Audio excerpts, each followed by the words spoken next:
Hey everyone, we are going Instagram Live talking about confidence, and we're looking forward to having the confidence doctor, Dr. Bob Winters, join us here very shortly. And I think this is a great topic to be able to share with everyone, especially during kind of this quarantine time, because confidence is really this amazing skill that you can develop and cultivate in order to help you improve your golf performance.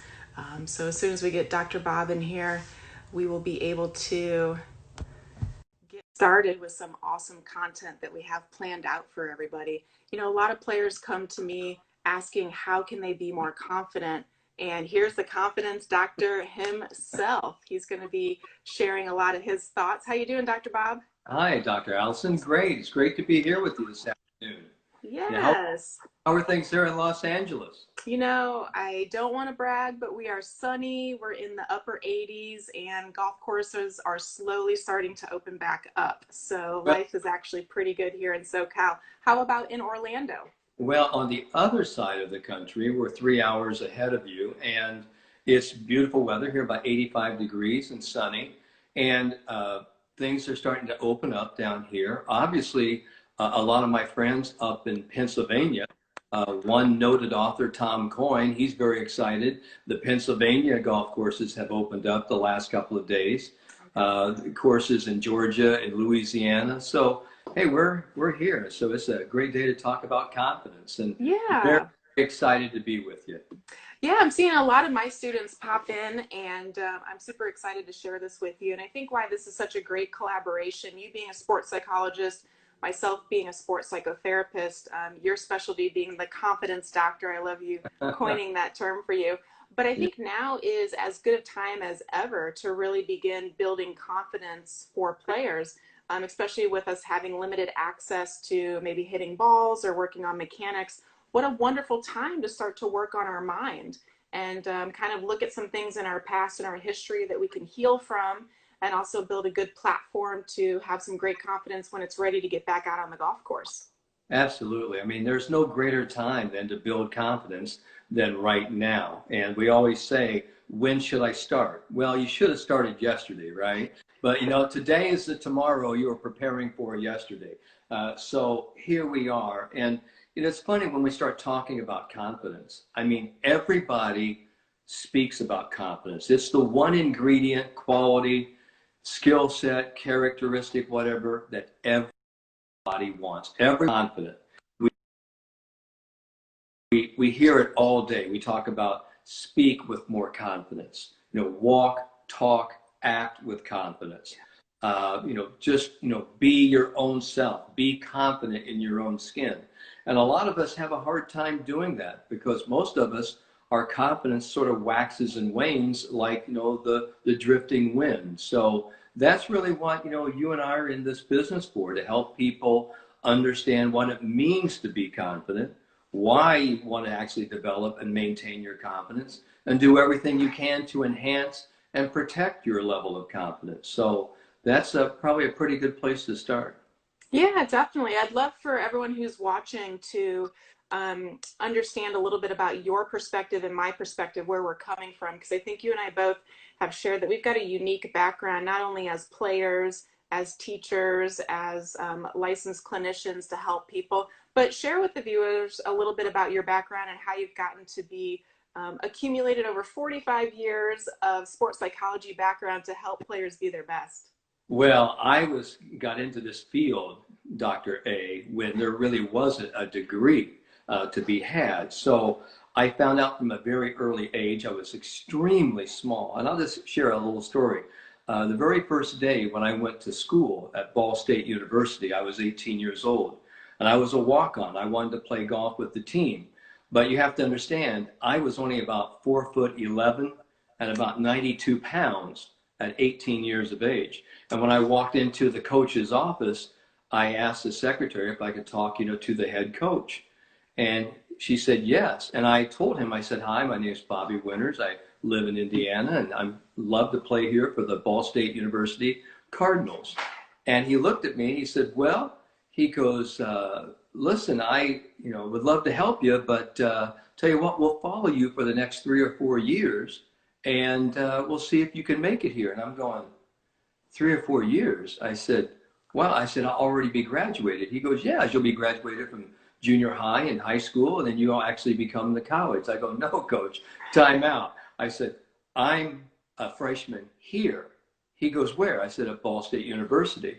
And he goes, oh my God, I thought you were like a sixth or seventh grader coming in. So, I mean, we talk about confidence. If you weren't confident going in, you weren't going to be confident coming out, right? Yeah. So that's the whole point where I sort of learned that confidence is a do it to yourself, do it for yourself project. Because if you aren't the alpha and omega, if you aren't the beginning and the end for your confidence, no one else is going to give it to you.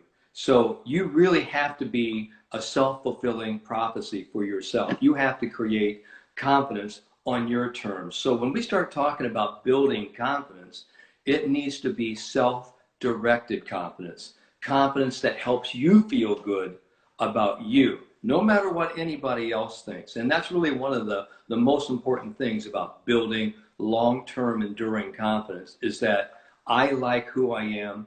I like how I'm thinking. I like how I'm performing. And I don't care about your judgments. And that's a tough thing to cultivate. Easier to talk about and tougher to do. Definitely, 100% agree. And it's interesting that you brought up your personal story about how you've gotten to this place of talking about confidence. And I think part of my journey in order to get a master's in clinical psych and then get a doctorate in clinical psych and become a licensed therapist specializing in sport was because I didn't have enough confidence in my knowledge to really help players be their best from the inside out. I had a ton of confidence on how to help players from the outside in as a teacher and coach with the PGA and the LPGA. But to really be able to look at a player from the inside out, I said I needed to have more education, which is sort of that competence piece, which we'll talk about how competence relates to confidence. Sure. And I needed to get more experience working with clients and patients in order to help them be their best. So it's great that we've got two docs on the line here. And now let's get started. So tell me a little bit from your perspective why you think people like to feel confident. That's a great question. And the big reason I think is that people love to feel self-assured. They love to feel that they're in control, that they have feelings of personal power. And when you ask somebody, what's it feel like, being confident? Many times they'll say, I feel so good about myself. People want to feel good about themselves. I almost feel bulletproof, like nothing bad can happen to me. So it isn't just, confidence is the belief that you could do something or achieve something.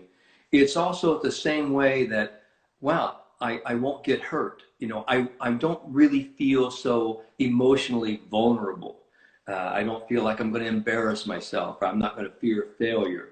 So I think that's why people want to feel confident. And because confidence isn't just a positive thinking, cognitive process. To me, confidence is a cornucopia of everything: physical, mental, emotional, psychological, even visceral, spiritual. I mean, it comes from the gut. So when you start talking about your playing career, your teaching career, education career, the same way with me. I mean, we had to kind of find out the hard way.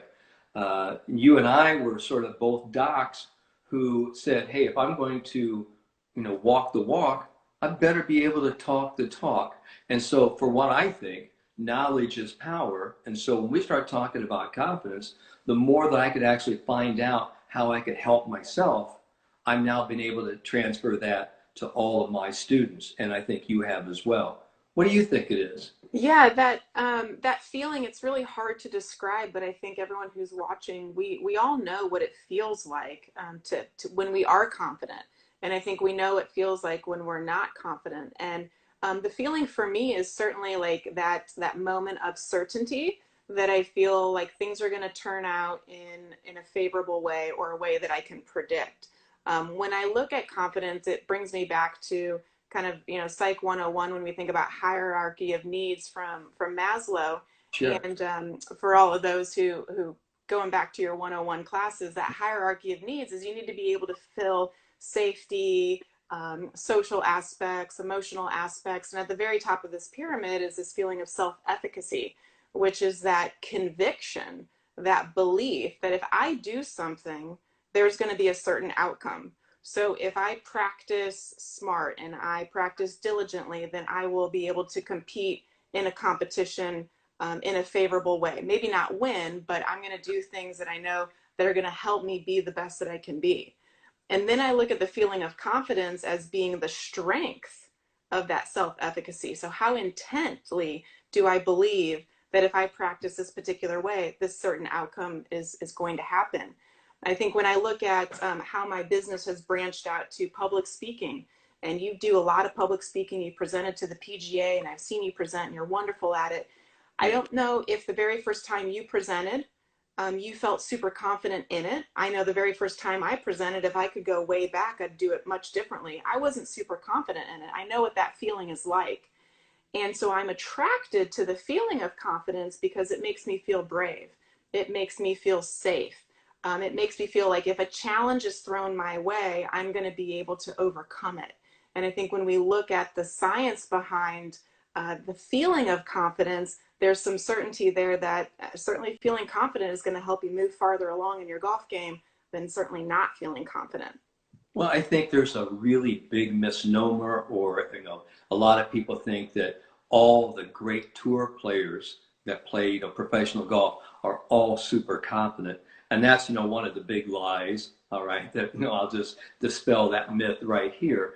I thought it was really interesting when I just listened to one of my players I've helped, for many years ago, and just reunited with him back at Bay Hill was Tony Finau. And Tony was talking about playing in the Masters last year, the final group playing with Francesco Molinari and Tiger Woods.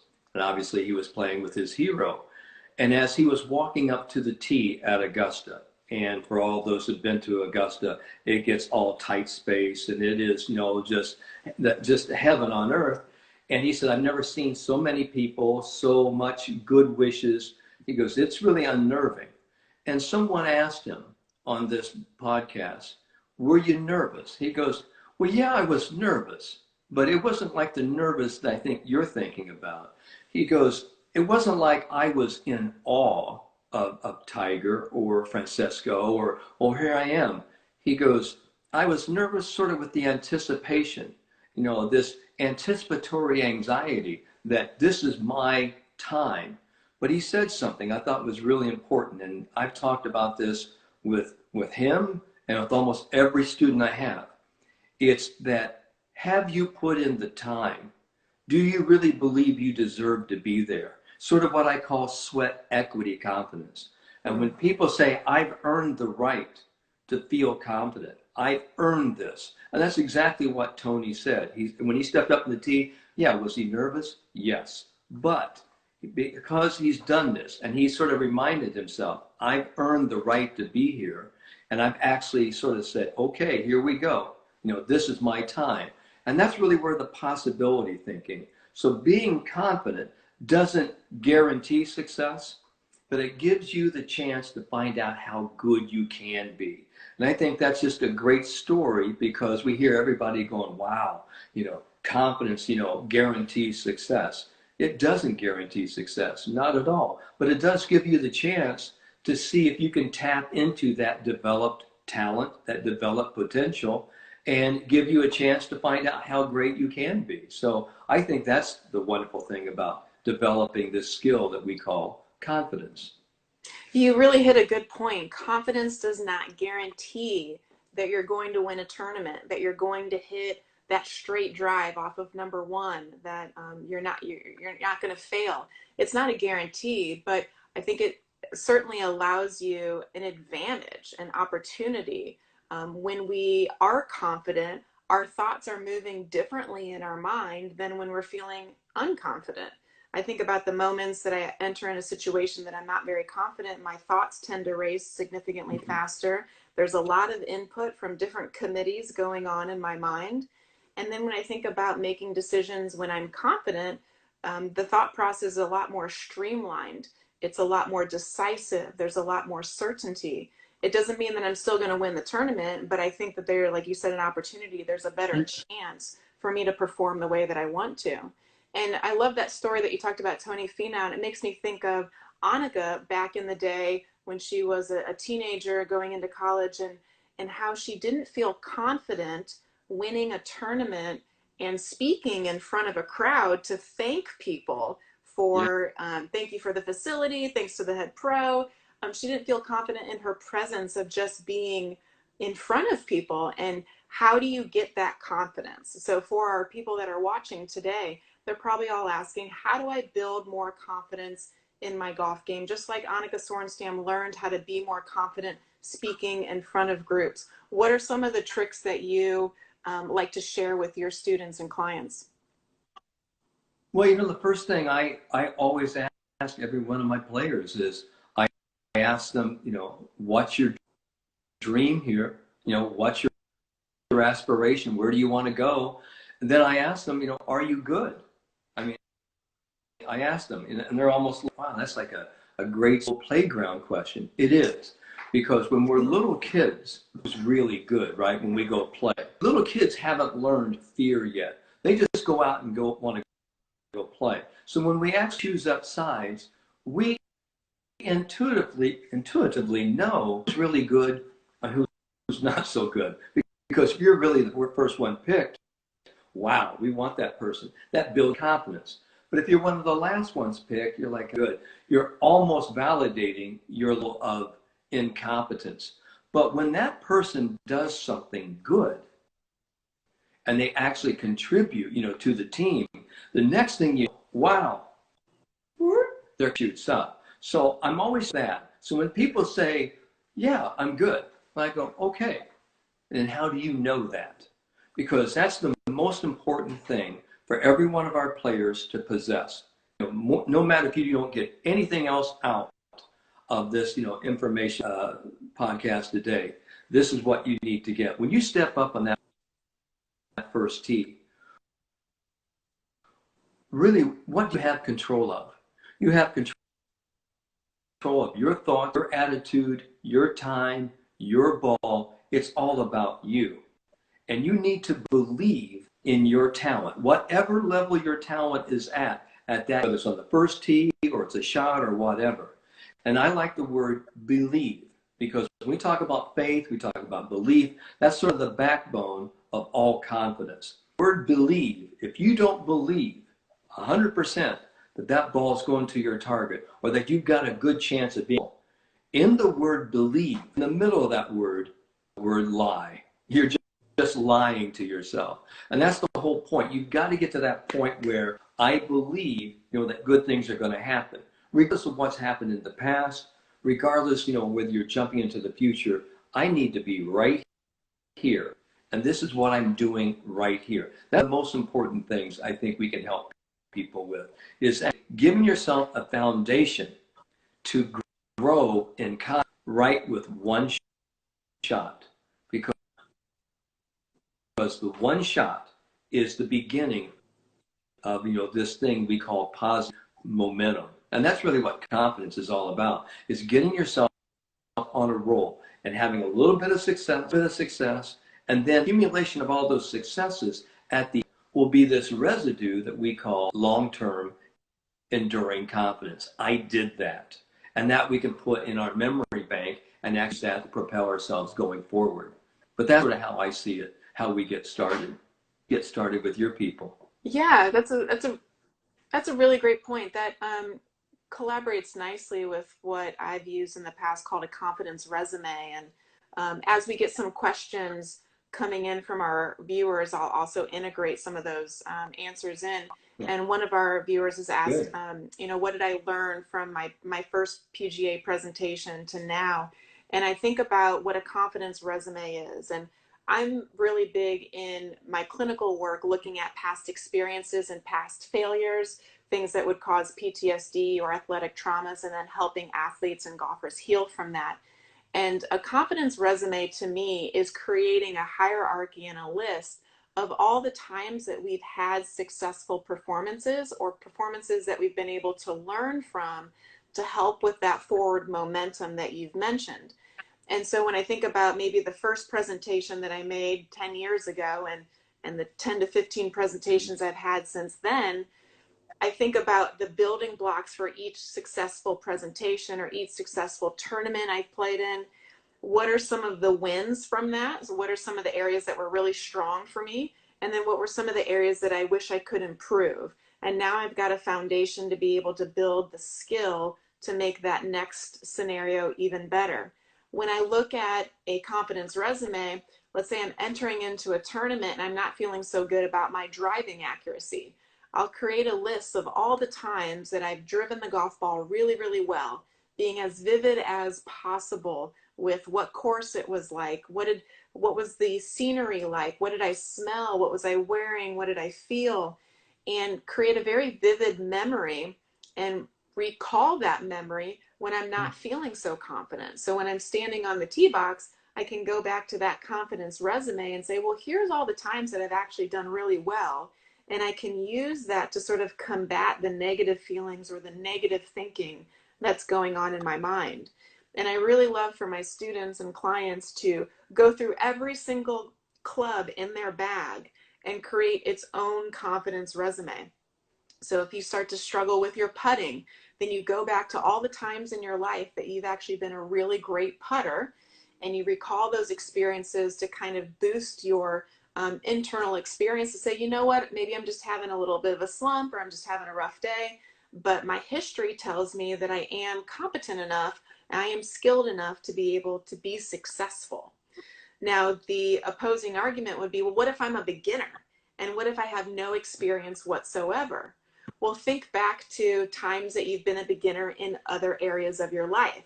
And have you become then a novice or even an expert through practice, through awareness of being in the present moment, through learning more skills? That's really important. So even beginners can start to create their own confidence resume.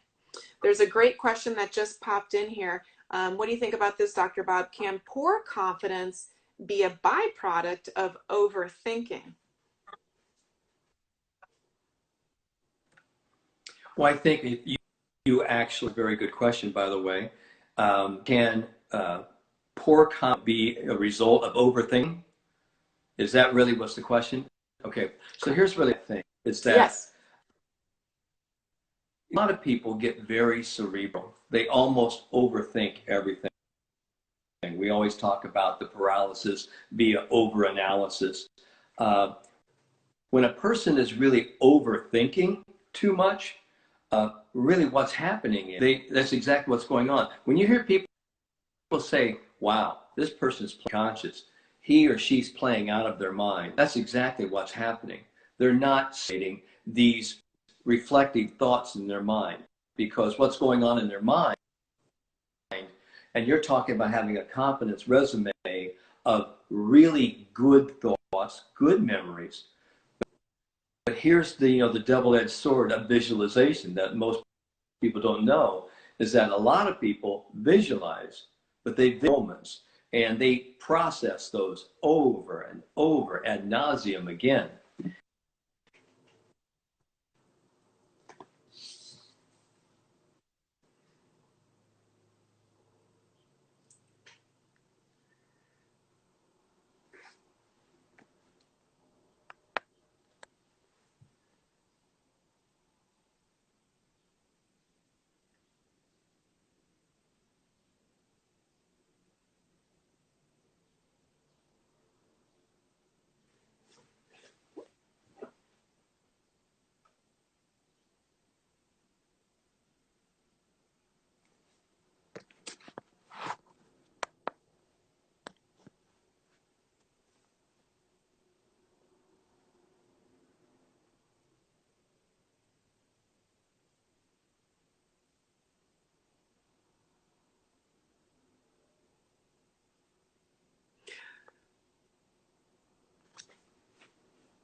Hey, Dr. Bob, it looks like we lost the audio on you.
Dr. Bob, can you check the sound on your we can't hear you.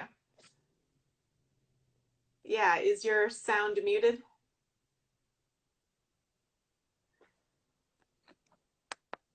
No, can't hear you. Is maybe it's muted on your screen there. Sorry everybody. It sounded like a really good response any longer. We'll have him click out and then we'll have him click back in. So hopefully everyone is kind of getting some thoughts about this paralysis by analysis and this overthinking that can certainly occur, and can a lack of confidence be created from overthinking? And the answer is absolutely yes, because a lot of times when we start to overthink, then we really go into a negative place, and those negative thoughts can start to beat down our confidence. And so having the right amount of thoughts is certainly really helpful. Can we hear your audio?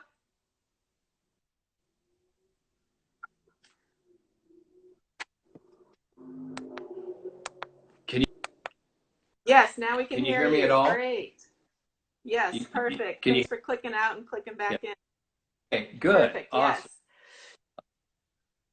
So we might have Okay, I'll tell missed you some of what, your, high tech. that's okay. We So, might have missed some of your response, but let's go into a little bit for everyone about the science okay. of confidence and like what actually happens in the body. And I think some of the research that I've really enjoyed has been how we position our body to change the chemistry to feel confident. And there was this really great study put out by Stanford University with putting yourself in a low power pose and putting yourself in a high power pose, and how that can change the levels of cortisol in the body and the levels of testosterone. And cortisol, as we know, is sort of a stress hormone. And when we're trying to perform our best, we certainly want to keep our cortisone levels not as low as possible, but that is optimal for our body, because everyone has different levels where we perform. But then when we increase testosterone, we can actually be more decisive, we can be courageous, we can be brave, we can certainly have more linear thinking and be clear about our thought process and our decisions. And so in this study, it told us that if you don't put yourself in a high power pose, let's say you're crossing your arms and you're making your body smaller, and maybe you're standing on the T hunched over, you can actually increase the levels of cortisol and decrease your testosterone. But if you were to stand on the first tee and maybe put your hands on your hips and make yourself look proud, look confident, sort of walk that walk, if you will, you can decrease the levels of cortisol in your body while increasing the levels of testosterone. And thought, if you think about it, on how to change our body position in order to change the levels of chemistry in our body. So that's a really cool science, and some of you may have seen bits of that, whether you're in the LPGA professionals division. They've used that a lot for Leadership Academy. I've even seen it brought on in Grey's Anatomy, where they're going into a big surgery and they're standing like ready to take on the world. and that can start to exhibit these feelings of confidence. All right, Dr. Bob, are you back in?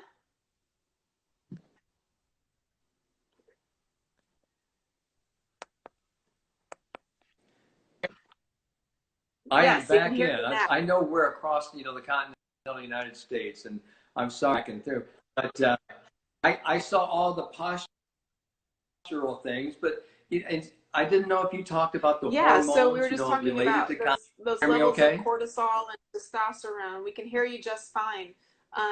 Do you do anything with body posture with your clients and Okay. your patients to help them improve? Absolutely. I think, when we start talking about walking, talking, acting like a champion, uh, uh,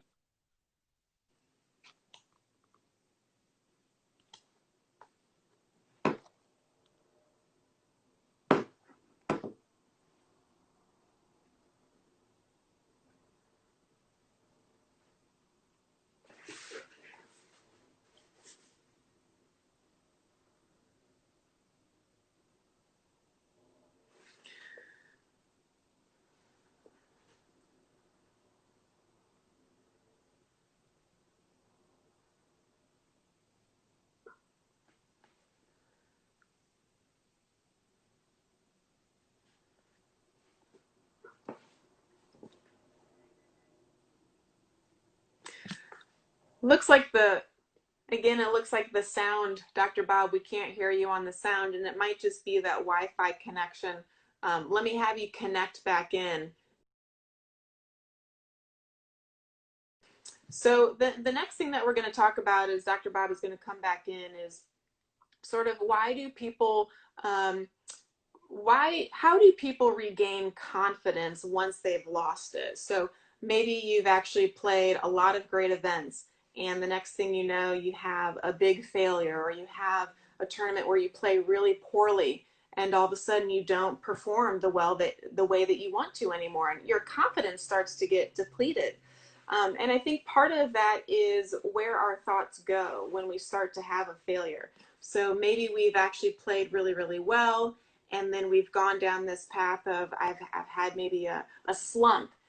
The thoughts that we start to say to ourselves can help us begin to regain our confidence, or it can help us keep us in that slump. Dr. Bob, let's hear your audio. okay, can you hear me now? All right, perfect. So we're Okay, just good. talking about regaining confidence. What Sure. happens when you're playing really well, and then all of a sudden something happens, and we start to lose confidence. Talk to me a little bit about how you help players regain their confidence. This has been a topic that I have worked at for 35, 40 years. And we talk about short term, long term when you're playing, is that when things are going really well, it's almost like surfing, really. When things are going really well and you kind of come up into a wave, you ride that wave. You ride that wave all the way into the shore. You work that wave. I'll use some surfing parlance now, all right? And the point of it is that you strike while the iron's hot. You feel a lot of momentum. You feel that surge.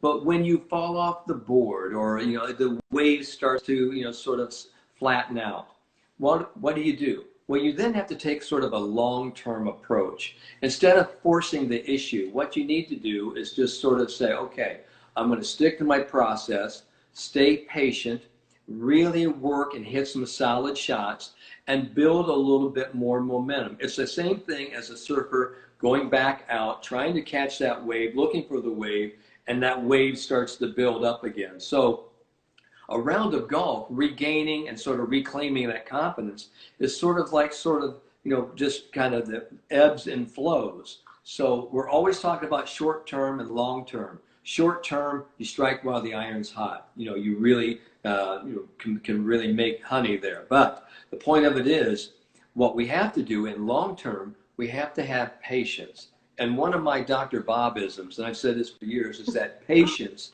is confidence waiting to happen.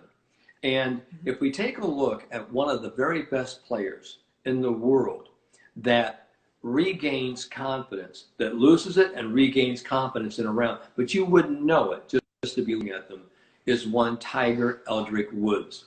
Tiger Woods comes from a split family. What I mean by it, he had Earl and he had his mother Katita. Okay, so Earl was this Western orientation. Let's go in, let's kick butt, let's make things happen. Sort of that Green Beret.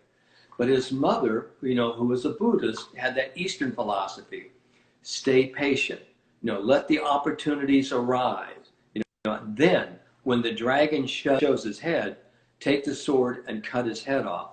So Tiger had a great balance of make it happen and then allowing it to happen. So when things didn't really work well for Tiger, you would always hear him talk about he had the self-confidence to stay patient, do what he knows to get him back, really create a few positive momentum shots, and that creates the wave all over again. For our people who are watching up north, it's like a snowball, building a snowman. You start off with one little snowball, and you actually just start building it until it gets bigger and bigger and bigger. And if it busts, well, you actually start with the snowball again. But that's how we regain confidence. And people say, I lost my confidence. I lost my confidence. And they're looking around the fifth tee as if they lost something. Okay, I lost my confidence here. All right. You didn't really lose your confidence. You almost sometimes give your confidence away, or you can't access your confidence. So accessing your confidence is something really huge and something I'm always talking about. So I'm always talking about this concept of one. This is the one shot. We're going to start stringing pearls. This is the one shot that gets me going. That's how you create, and that's how you build confidence. It's that one shot, just really getting into that intention, that sense of purpose into this one shot. And if you can do that, what happens, you do one after one after one, you have now a whole string of pearls, and now you're back into playing confident golf once again. Yeah, I think when I look at regaining confidence, when I'm playing, maybe I'm working on something new in my swing, or any of my students who I'm coaching is working something new in their swing, their levels of confidence might go up and down depending on how successful they are in improving that motion. And so when I'm trying to help players regain their confidence, I first start them doing things that they're successful with. So if you're looking at setting up different challenges, set up a challenge to where you actually feel like you win and you gain a little bit of momentum, and then you make the challenge just a little bit harder and then gain some more Right. momentum and start to make it even more harder. I mean, that's building confidence. It's not, when you think about learning how to drive a car, you don't just immediately get on the highway and start going at 80 miles an hour. You would have no confidence doing that. If you got into a car accident and then it hindered your confidence of your driving competency, you would start driving slow. You'd start reacquainting yourself with the inside of the vehicle. Then you'd start to increase the speed. And that's what I talk about with my students when they're trying to improve their golf swing and they're not feeling so confident or trying to improve their game, is let's start small so that you can feel like you're achieving something and that you've won something and that you're moving forward. And then let's make it just a little bit harder so that you can constantly climb up this ladder of confidence. And so I think you bring up some really good points about where you redirect your attention. Also, you mentioned a couple of times bringing things back to the present moment, sort of a mindfulness based philosophy. Certainly, I know Tiger does a great job of being able to redirect his attention to what's really important, whether there's a lot of talk or drama going outside of the ropes. He can redirect his attention to the shot at hand. And I think that that's really helpful for us to coach our students to have that skill to change their focus to what's important. And being on the fourth or fifth tee saying, I've lost my confidence. Okay, note to self, I want to build it. But what's Yeah, really important right now? Putting the golf ball in the tee box, setting up correctly, going through your process, and yeah, most absolutely. importantly, being patient. And I think part of it, is when people are trying to regain or put the wheels back on, we always come back to the basics. We always come back to the fundamentals. And I always love that word because, golf should be fun, duh, Yeah. and it's it's mental, right?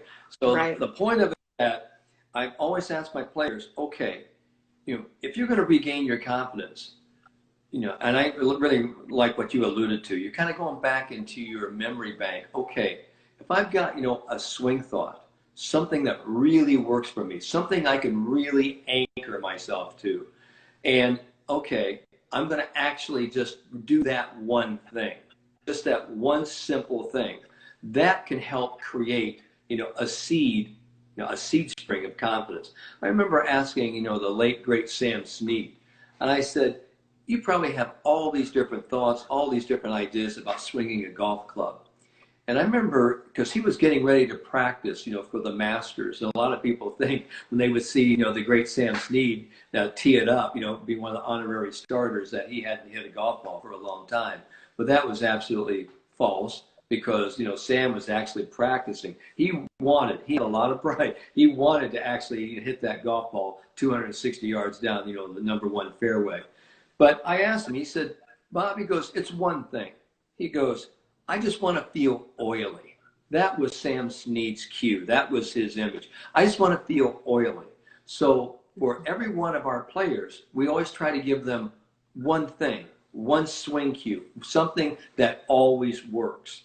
Now, if you're on the range and you're having a hard time, then I always try to say, okay, do you have a pet club or a club that you just love? Okay, I've got the 8-iron. Okay, let's go. Let's hit some solid shots. Let's develop some reps with that 8-iron. And then maybe let's swing, maybe let's switch it up and have, a little bit of transfer. Go to a 6-iron. And if you don't like those, go back to your 8-iron. So we're kind of going back and forth. But what we're really doing here now, we're talking about a very specific type of confidence called movement confidence. And movement confidence is really defined as a sense of adequacy in this dynamic moving situation. It means I know I can make this movement when I step in to hit this shot. So, and when people start talking about trusting your swing, that's really what they're talking about. They're saying swinging it with movement confidence. So those are some different thoughts right there. Well, I I'm know thinking somebody about, about expectations. I saw a question come in about expectations and how do expectations affect your confidence, and that would be, I would love to get your thoughts on that as well and what you're doing with your folks as well.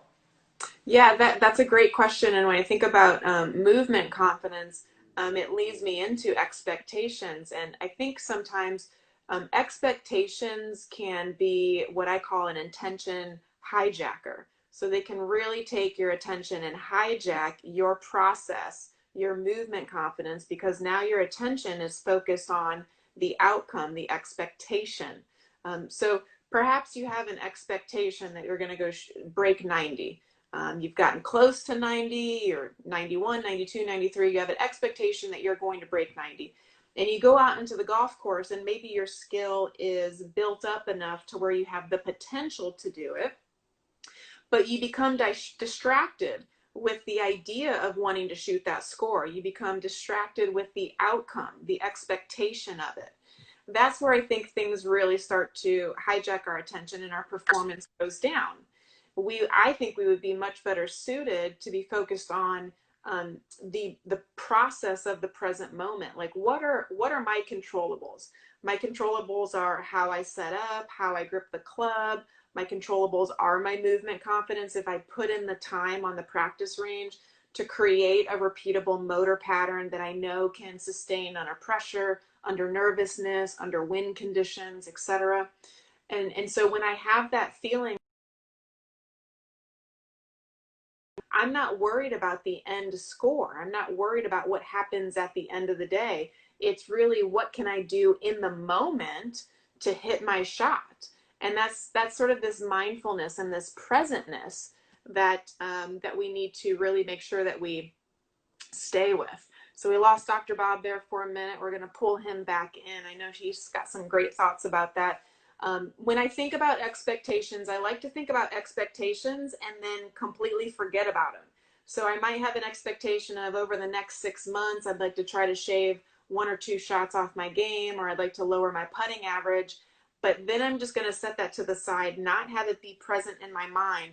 And I'm going to focus on the process. I'm going to focus on building my skill, building my mental game, improving my confidence for that expectation to happen down the road.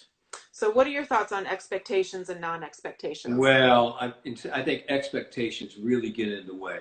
I do. I think we have a lot of outcome and what we call external expectations. So you have the expectations of, I need to shoot a certain score. I have the expectations, I have to impress these people.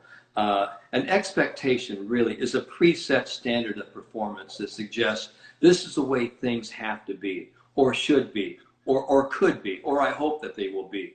So what happens is that, when our expectations don't match or equal our results, all right, or the other way around, our results don't match those expectations, we're frustrated, we're angry, we're discouraged, we're depressed. Why? Because what I imagined I thought was going to have happen, the reality, there was a disparity here. And that's really where we have this expectation gap. And a lot of times people go, wow, I didn't play anything like the way I expected to play. So I think a lot of times these futuristic, expectations based on the future and the past create something we call fear. Because I happen to believe that 99% of all people have fear. And that fear is like an acronym for they focus on expectations and results. That's really where their focus is. They're focusing on what could be, what should be, and the future. So they're not really playing golf here. So what I try to do is get my players, let's take a look at fear. Let's turn it around. So FEAR stands for let's focus on execution and accept the result, whatever that execution is. So when people say, well, Dr. Winters, what's the very best type of expectation to have? Here's what I think people should expect. When you step into the ball, you should expect the one, I have a plan for this shot. Two, I expect to be 100% committed to this shot and nothing else. And I expect, myself, when I step across my trust line, I expect I'm going to be totally engaged and immersed in my target. So for me, that's the only performance expectation as far as playing the game that really works for me. I'm always trying to eliminate all expectations. But people come to me and they go, well, I thought, don't you get what you expect? And I go, well, yes, sometimes you do. And a lot of times what happens, these expectations become overwhelming. And then as the player is performing, they're going, I'm underperforming. I'm not meeting my expectations. And they create this anxiety spiral. And then they actually go splat. And they go, what the heck? So I think expectations do get in our way. And they do affect our confidence. They do. Absolutely. Yeah, I think we'd be much better served to just eliminate expectations and maybe reframe that and say, here are my goals. Goals are something that we can sort of work towards achieving. Expectations, in our world, we can't expect anything because we're not good predictors. We have no idea what's going to happen. You could have the best practice in the world. You can do everything the right way and still not win. So Well, what does that that's tell you? Well, that's a funny thing because I don't know if anyone has come up to you prior to you going out to play and go, wow, oh, bravo, Dr. Allison, fantastic. You warmed up great today. Here's your first place trophy. Here's a $500 check for warming up well. And I say that's the whole point with people trying to predict, people having these expectations. It doesn't mean anything, as far as, let's go out, let's play, let's perform. And performance is a right now proposition. And that's really what I think, really getting your mind right and playing with a lot of confidence is all about. Definitely. So as our time is coming to an end, if anyone has some last minute questions, please feel free to throw them in there. But I want to ask you, Dr. Bob, for everyone who's watching, if there was one mental game tip, your secret sauce that you could share with everybody, what would that thought be? You never, ever, ever hit a shot until you're absolutely 100% committed to hit that shot. I think most players step into a shot and they're not ready. They're a little unprepared. They don't feel very comfortable, but they're trying to fight it over the ball. and they go ahead and hit it anyway. And the anyway shot goes anywhere. So what I would just want them to do, and I know a lot of people say you're slowing the game down. I don't think so. I want them to have the self-awareness, I'm not in a good place. I'm going to back off. I'm going to reframe, refocus, get my mind right here. This is what I want to do.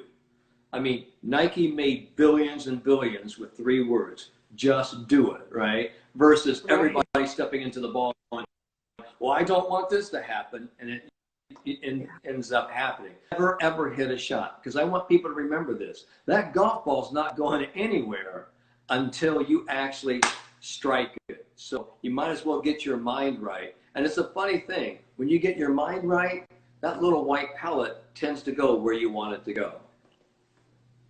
That's a good thought for everybody. Thank you so much for sharing that.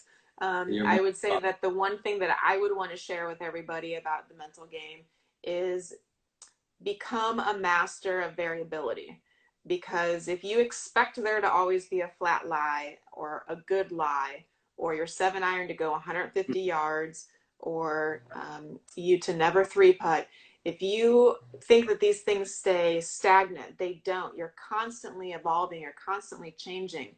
The lie is always changing, the environment is always changing, the mood inside of our body can change from shot to shot. Our chemistry inside of our body can change from shot to shot. And certainly when we wake up in the morning, we're in a completely different state. We're in a completely different rhythm day to day. And we need to become masters of variability. So for beginner golfers to professional golfers, the more that you can wrap your mind on embracing change and embracing the variability that comes with us throughout the course of a round, I think we're going to adapt significantly better. So we've got a good question that comes up. Does looking at your score during the game affect your confidence? A quick answer for me, absolutely yes. Score, in my opinion, perspective in terms of does it help motivate them or demotivate them. Some people like to look at the scoreboard. Some people don't want to look at the scoreboard.